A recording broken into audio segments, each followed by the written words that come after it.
Kumusta mga ka-ice business? Welcome sa ating panibagong video at sa ating panibagong vlog. Tunay nga na palakas ang demand ng yelo sa ating bansa, kaya naman napakaraming naka-line up na mga ice maker machine na ating ipapaship. At shout out sa ating ka-ice business na si Ma'am Eileen na taga Kalaysiaw, Pangasinan.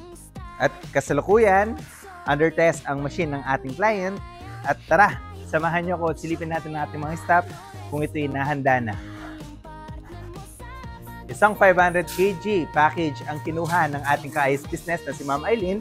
At ito ang aktual na itsura ng ating 500 kg. Ito naman ang unit ng ating client na kung saan ito ay tinetest ngayon ng ating mga staff. Kasama sa package na inavail ng ating client, ang ating reverse osmosis or ang ating water purification.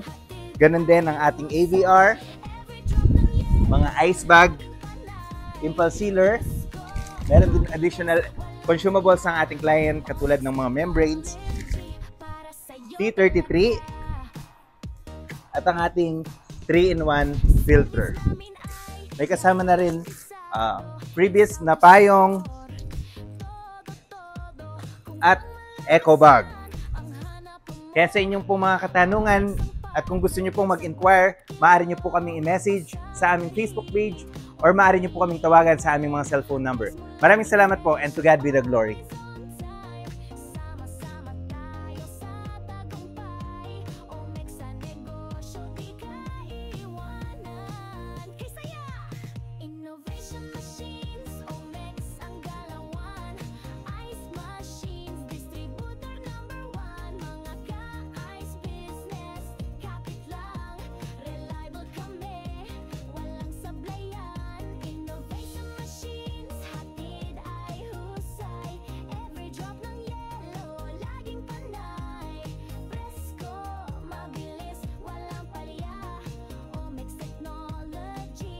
Sa'yo talaga.